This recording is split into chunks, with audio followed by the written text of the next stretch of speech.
கடுகு விதை அளவு விசுவாசம் உங்களுக்கு இருந்தால் நீங்கள் இந்த மலையை பார்த்து இவ்விடம் விட்டு அப்புறம் போ என்று சொல்ல அது அப்புறம் போகும். உங்களால் கூடாத காரியம் ஒன்றுமிராது என்று மெய்யாகவே உங்களுக்கு சொல்லுகிறேன். நாம் தேவனால் கூடாத காரியம் ஒன்றுமில்லை என்று விசுவாசிக்க நாம் சந்தேகப்பட மாட்டோம், தைரியம் கொள்வோம், அறிக்கை செய்வோம். ஆனால் இந்த வசனத்தை பாருங்களேன், உங்களால் கூடாத காரியம் ஒன்றுமிராது. இது என்னால் நம்ப முடியவில்லை. என்னால கூடாத காரியம் மலை போல இருக்கிறது. என்னாலே கூடாது என்று முயற்சித்து தோல்வி அடைந்த காரியங்கள் ஏராளமா என்னை சுற்றி இருக்கிறது. ஆகவே உங்களால் கூடாத காரியம் ஒன்றுமிராது என்று சொல்வதை நம்புவதற்கே எனக்கு ஒரு பெரிய நம்பிக்கை தேவைப்படுது என்று நான் நினைக்கிறேன். அன்பானவர்களே, நாம் தேவனை எப்படி விசுவாசிக்கிறோமோ அதை போல நாம் இன்னொரு காரியத்தை விசுவாசிக்க வேண்டும். என் மூலமாய் ஆண்டவர் செய்ய போகும் கிரியைகள் ரொம்ப வேடிக்கையாக வித்தியாசமாய் இருக்கிறது. கர்த்தர் தமது பிள்ளைகளை நடத்தும் விதம். மோசே என்னால் முடியும் என்று சொல்லுகிறான், முடியாது என்று புரிய வைக்கிறார்.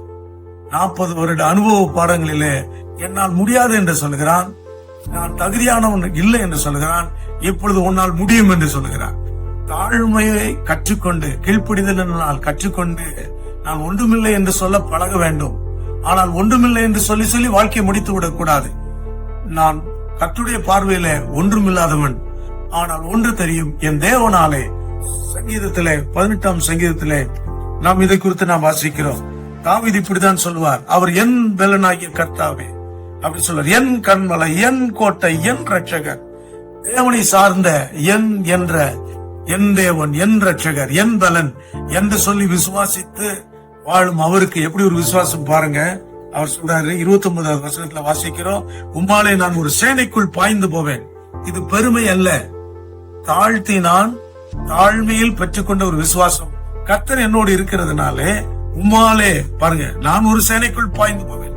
அப்படி அல்ல, உம்மாலே நான் ஒரு சேனைக்குள் பாய்ந்து போவேன், என் தேவனாலே ஒரு மதிலை தாண்டுவேன். அன்பானவர்களே, உங்களால் கூடாத காரியம் ஒன்றுமில்லை என்பதை நீங்கள் விசுவாசித்து, அல்லேலூயா, அதனால் பெருமை வராது. ஏனென்றால் நீங்கள் தாழ்மையை கற்றுக்கொண்ட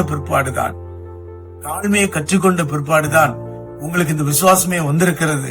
ஆகவே இனி நீங்கள் சாதாரணமானவர்கள் அல்ல, அசாதாரணமான காரியத்தை செய்யக்கூடிய அழைக்கப்பட்டவர்கள் என்று சொல்லி தேவனுக்காக பெரிய காரியங்களை எதிர்பாருங்கள், பெரிய காரியங்களை சாதிக்க பாருங்கள். கர்த்தர் உங்களை ஆசீர்வதிப்பார்.